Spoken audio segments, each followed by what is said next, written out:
Hey everyone, welcome back to my channel. So today's video is going to be one that I have talked about before. So I'll link the video below where I went to Mickey's Not So Scary Halloween party. My wife and I went, we loved it so much, it's super fun. It's not the first time we've gone, but it's the first time they've had it since 2019 because of COVID and the pandemic. Last year they had an after hours Halloween event, but it was totally different. Yeah, we actually did not like that one. It was only like 3 hours. I remember we got through like one ride, got like 2 trick-or-treat spots, and we were like, oh, let's look, you know, what time it is, how much time we have left. And we only had an hour left at that point. Like the whole event just went by so quickly. So that was not worth it. So today I'm going to discuss, is Mickey's Not So Scary Halloween party worth it? Especially this year, but also if you're watching this video and it's 2023, 24, 25, is it worth it then? Because they usually keep pretty similar things. So the first thing I'm going to start off with is I am going to look over, I'm going to show you a few of the things we got. I'm also going to look over the map and go through each thing and kind of just talk about it a little bit more. All right, so we'll start off with the map and then I'll show you some other things that we got. All right, so got the map here, as you can see, Mickey's Not So Scary Halloween Party 2022. And you see it's cool because this is the 50th year still, so still part of the 50th celebration, so they got that on there. Just literally going to show you exactly when you open up the map. It looks kind of like a normal map. You see, it's got your map of the park, all things listed here. On the back side, it's got some more stuff. We're going to go over all of this so you can tell, is this event worth it? You know, it's not exactly cheap, these events. You could be spending $200 or more per person for this event. So the first thing I want to go over is the event is from 7 to midnight. So I'll put it up here too, 7 p.m. to midnight. It's 5 hours just for the event, but you actually get into the event at 4 p.m. So from 4 to 6, you're in the park with everyone else. At 6, they kick everyone else out. You get an hour of the park as it is during the day before the event starts. So I think that is really cool. So if you're with your family, let's say you're a family of 5 and there's one person who's not super into, you know, the candy aspect, the shows, they're like, I just want to ride rides. I definitely encourage getting there early. Yes, you'll be there from like 4 to midnight. That is a long day. That's like a full day at the park already. If you were there already in the park, you know, you're there a long time. And that's another thing. If you are visiting and you don't have an annual pass, or if you bought a ticket for that day, it doesn't matter. You kind of lose that extra value. So I always, you know, I think it's smart to go to this event on a day you don't have a ticket for, because then you get that extra benefit of getting in early and getting those rides done. All right. And then the first thing that I want to go through is, of course, one of the biggest things people, you know, like here, it's the trick-or-treat locations. So you might be thinking like, is it worth it? How much candy do you get? Like, how many locations are there? So I'm going to show you on the map the trick-or-treat locations. As you can see, based on the event highlights, they're the little lollipop. So just looking at the map here, you can see them all over the place. So just in Adventureland, you see them all here, a bunch of them. And there's some right next to each other. So you got 5 between Adventure and Frontierland. You got another 2 in Liberty Square, another one in Fantasyland. You have, as you can see them right there. You've got in Tomorrowland, another 2 or 3, if you count this one, that's kind of in Tomorrowland, it's kind of in between. Another one up front. You've got them all over the place. They're scattered everywhere. And when you go through these locations, this is actually the bag you get. So we obviously got 2 bags, one for me, one for Lexi. This is just one of them. It says, let's boo this. It's actually really good quality too. Like I could see using this for like years for trick-or-treating in the neighborhoods too. Like this is a really good quality bag. On the other side, it just says the world's most magical celebration for the 50th. It's definitely, if you are into candy, it's worth it. So that's how I'm going to kind of go through this video too, is I'm going to go through each section telling you if it's worth it and then overall. So if you're just there for candy and you really want to know, like, am I really going to get enough candy and food and stuff? Like you're there for the food, the beverage, the candy. It's worth it for the candy. We went through maybe 5 trick-or-treat zones in total, and our bag is full up to here. We have like a half bag of candy each, just going through 5. And when you walk in right away, they give you a full-size M&M, and it's one that we had never seen before. It's crunchy cookie, It's like if you've ever had the ice cream sandwich as the M&M cookies, or if you get the like Chips Ahoy M&Ms, it tastes like that. So it's really good. And just to show you kind of some idea of what you do get a lot of M&M stuff. So M&Ms.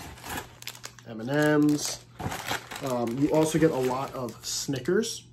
So Snickers, like these are almond ones, almond brownie. You also get Twix, Starburst. A lot of the main two you're going to get, or the main three, are Snickers, M&Ms, Starburst. So that is a good thing to keep in mind. I actually didn't get any Skittles, and growing up as a kid, that was my favorite candy, was Skittles. So you got to keep in mind that as well. You might not get the candy you want. So then we turn to the food and beverage, because you might say, well, if I'm not going to get the candy I want, will I at least get some food that I want? As I'm going through too, as you saw with the trick or treat, I'm going to put up some clips from when I went so you can kind of see some stuff. So I did get some food. I did get the Worms and Dirt funnel cake right here. It's all listed here too, all the special stuff. I got that. And then the only things that's not listed is I did also get, it's almost like, it's a push pop, but it was cake, which I thought was a little interesting. I thought it'd be like, almost like an icy push pop, like that you would get from like the supermarket or from an ice cream truck, but it was cake with filling. And you can see both of them here on the screen, but they were really good, super filling. Definitely should share the funnel cake. They also have a milkshake option.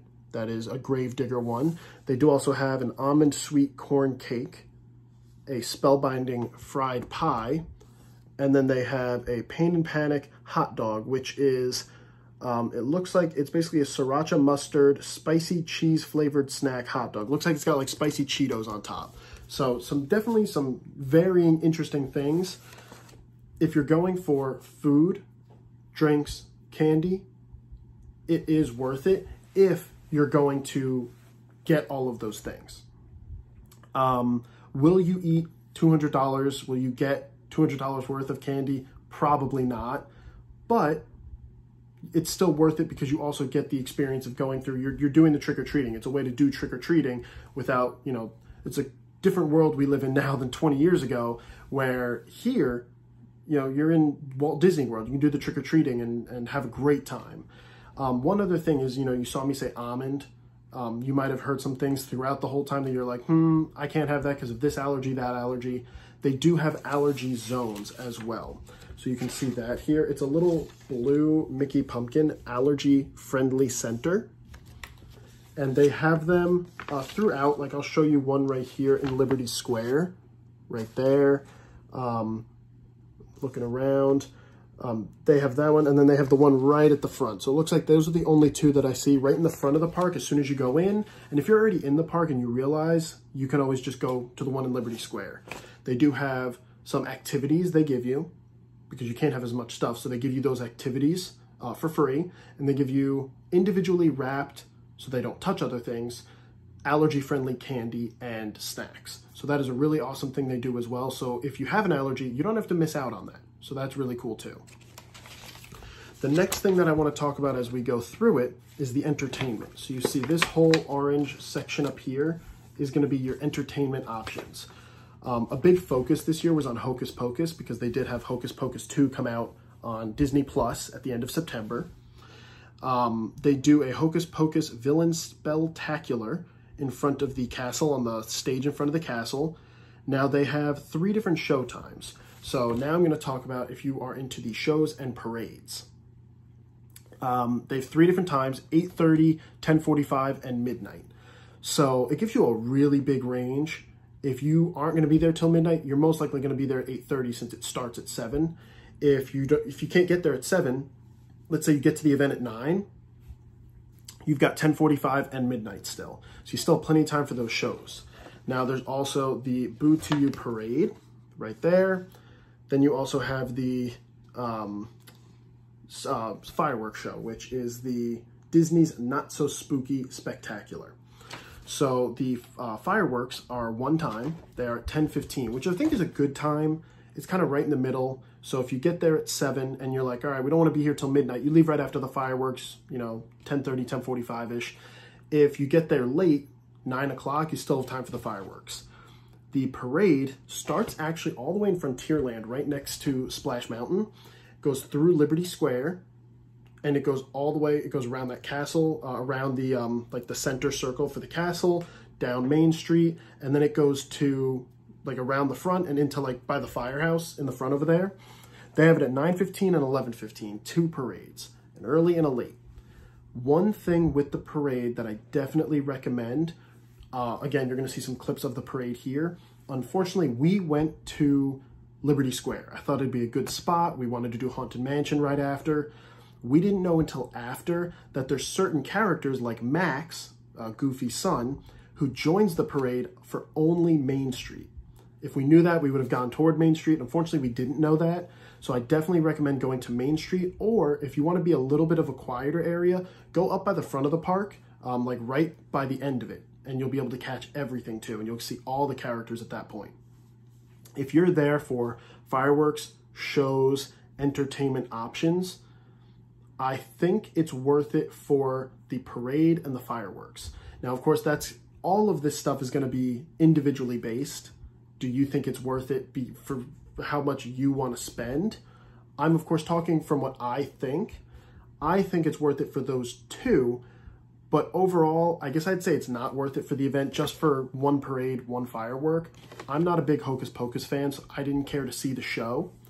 I heard a little bit of it, saw a couple glimpses as we walked past a few times. It did not interest me that much. The parade is one of my favorite parades Disney runs, and the fireworks are probably my favorite fireworks show that they've ever done. But to spend $200 for one parade, one firework, probably not worth it. Again, that's only if you're into those. Like if you don't care about rides, don't care about food and candy, if you're only going there for those, I would maybe skip it. Unless, of course, you're okay with spending the $200 for the parade and fireworks show. Now, they do also have some other stuff. So they do have a dance party. It's called the Monstrous Screamoween Ball. It's actually really cool. They have some music blasting, a lot of like lights going crazy, a bunch of characters dancing. And there was a huge crowd of people around too. So it was really cool. Definitely a really fun scene. And that's, again, another option. That's from 7 to midnight, nonstop, the whole event. It's just going and going. Different characters will swap out. Like we saw Mike, Sully, and I think Boo was there for a little bit too. I think it's just them, but they'll swap out once in a while. So maybe Sully will go away and then he'll come back. Mike will go away. They'll all be there for a little bit. Then Boo will go back. And then the one other thing they had, which is actually totally new for this whole event, is it's called Zombeats Bash, right down here. So that is Starlight Cafe, which I'll show you on the map. If you're looking at Tomorrowland over here and you go up past the Speedway, this big building, this half of it is the Starlight Cafe. They have a ton of food in there. It's mostly pretty much mobile order, but they'll let you order at the cash register if you need to. But that is where they have, I'll read you the description of what it says. Join your fellow zombies, cheerleaders, werewolves, and aliens for a dance party celebrating the Disney Channel original movie Zombies 3. So I've not seen this movie, but if you are a fan, or if your children are fans of this movie, or any of those movies, because if it's Zombies 3, I assume there's 2 others. We walked past once and we saw there was like a big dance party. They had a lot of music. It seemed really cool. So if you count all of this stuff now, and it's your whole family, and I'm basing it off a family of 5 with young children, teenager, young adult type of, family, I think it's worth it then. You're getting a fireworks show, which is really cool that you can't get the rest of the year. A parade you can't get the rest of the year that is a long parade too. Again, I'm linking my video of the event below. I put the whole parade in. It took a lot of the video. You can check it out. You're also getting a dance party for your kids or for you. We had a great time at it. And then you get the Zombeats Bash where you can also enjoy some food. So I do think it's worth it. So far for the food, candy, it's worth it. For the entertainment, I also think it's worth it. Now, jumping into rides, because that's also kind of entertainment. Pretty much, I think every single ride is open. There's only a couple that are not, and they're not for trick-or-treat locations. So a good example of this, and this kind of ties into the entertainment side as well. The Monsters, Inc. laugh floor is closed, sort of. there is a trick-or-treat location as you walk through. They actually have a continuous show of it all night where you can sit and get some AC, and there's an interactive show on the screen. So it's a very unique experience that you can't get the rest of the year. On top of that, you see all these rides that are open. I mean, you got every ride open, like in the park, with some special enhancements. So I talked about the one, and you can see them here. It says Halloween Twist. So I talked about Monsters, Inc. Laugh Floor. You also have Pirates of the Caribbean, which is a Halloween twist. They have live actors in the line and the ride interacting with you. So that's a really cool addition. Something I wish they would do all the time. I kind of get why they can't, but I also think that, you know, I'm sure entertainment people would love to do that, so maybe they can get it going. We also have the Monsters, Inc. Laugh Floor, like I mentioned. Mad Tea Party, which all of these begin at nightfall for the event. So if you go at 4 o'clock, you're not going to be able to see these additions or these enhancements. The Mad Tea Party one is they'll have Alice in Wonderland characters all around the ride and sometimes in the ride itself, which is really cool. Different lights and flashes and stuff too, which is really awesome. So definitely a cool addition. And then the last one that they have is Space Mountain. So Space Mountains is a little interesting. It's one you wouldn't think would make a difference, but it really does. It's pretty dark in there, but they have the stars on the ceiling, a couple planets, galaxies, the tunnel you go through with the red light going like this. All of that is off. It is pitch black, complete total darkness, and it makes the ride even crazier because with the little lights, you can kind of see the track if you're in the front seat. You kind of know, like, you can see if you're in the front seat, okay, it's going to go this way, let me prepare. You have no idea what's going to happen if it's in total darkness. A car can go right by you, you won't even know. You'll just hear them scream and it'll go right past. So for attractions, it is 100% worth it. You get every attraction that's open, plus ones that have Halloween enhancements to them. So if you're there for rides, it's worth it. The other thing about rides is wait times are significantly lower. A lot of stuff is going to be walk-on. Obviously, like these Halloween Twist ones, and then like ones like Big Thunder Mountain Railroad or like Jungle Cruise. Those are going to be not like their typical 60 to 90 minutes, but they might be like 40, 45 minutes, 30 minutes. But most things are going to be pretty walk-on. Like Haunted Mansion, you would think it had a twist. It doesn't. It's already kind of Halloween-y, so they just left it as is. Although in Disneyland, it does have a twist with Nightmare Before Christmas. But also, you'd think that'd be a pretty crazy wait. We walked right on. We went right into the ride, and we were on the ride in 5 minutes. So far, and again, I'm trying to be non-biased with this. I'm a huge Disney fan, obviously. I have a Disney YouTube channel. I have an annual pass. So far, I think it's worth it for each thing if you're solely going for that one thing. But again, it all depends on if you are okay with spending that much money, if you think so. This is just my opinion. The next thing that I want to go over is going to be certain PhotoPass locations. So you can kind of see here, or they have like normal PhotoPass and characters. We'll get into the characters in a minute. This is kind of part of that. They have step-in photo frames. It's a new thing this year. It's got a little Polaroid, and I'll show you an example. You can see right here, there's one, and another one right up here. And so those are literally like a giant, like cut out huge thing. And I'm gonna put a picture in here so you can see we took a picture with one. And you just step in and you ask someone to take a picture, or sometimes they have PhotoPass people go around them and they'll take the picture for you. So those are really cool. On top of that, the character meet and greets, which is going to be like a Mickey bat. You can see right there. They have them all over the place. Like here, there's one, bunch more up there. And you see how many of them there are? There's so many characters, and these are all unique characters. So normally, yes, you can meet Stitch, Winnie the Pooh, and friends. Here, it's actually, they call him like Rock and Roll Stitch. He's basically Elvis Stitch. They have Winnie the Pooh and friends all dressed up in Halloween costumes. They also have some characters that you can't meet besides this. So they, in years past, they've had Lotso. You can't meet Lotso outside of this. He wasn't here this year. Hoping they bring him back, though. They did have Jafar, who's not normally waiting around in the Aladdin area. They also had Abu there, which normally it's Aladdin and Jasmine. It was Aladdin and Abu, which I think is really cool. So they had a ton of characters. And then they had ones like Jack Sparrow, who's normally out. If you're there for character meet and greets, you know, photos, that type of thing, it is definitely worth it, more than it's ever been this year. There's like 20 different characters, all in special costumes or characters you can't normally meet. There's step-in photo frames, which are really cool. Like I showed you, they look really awesome, not like kind of cheap cardboard, really good quality. And there's even more PhotoPass people all over, and the map shows you where they are. Like I talked about that a little. The green camera here, it tells you exactly where PhotoPass people are across the whole park. So if you're here for that, that's the most worth it thing, in my opinion, is if you're here for characters. I think that is the most worth it out of all of these things. All right, and then just before giving my overall takes, I know this is a lot of information. I went over a lot of stuff. I'll just kind of review it and go over my overall. I want to show, as you walk out, they actually give you this really nice, you can see it's kind of shiny too. I'm trying to get a good angle for you. There you go. It says Mickey's Not So Scary Halloween Party up here. The castle, it's got all like Halloween decorations, 50. This is really cool. It's really good quality too.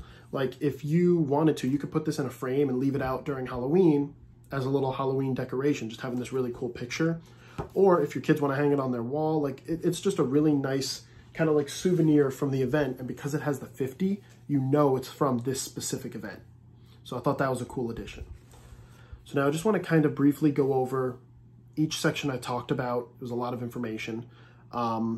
If you are here, in my opinion, for any individual thing, I think they rebounded from last year's After Hours Boo Bash tremendously. I think if you are here just for candy or food, it's worth it. If you're here just for entertainment purposes, it's worth it. Attractions, it's worth it. Characters and photos, it's worth it. If you're here for all of that, it depends if it's worth it. And I know that's kind of like, well, what do you mean? Because you just said each thing was worth it. Well, if you're here for each thing, if you're here for all of it, you have less time to do those things. It's worth it if you plan accordingly. So if you arrive at 4 o'clock when you can first get in, if you do a bunch of rides from 4 to 7, get the attractions out of your system, then you plan when you're going to do your shows. That's a huge thing I recommend doing.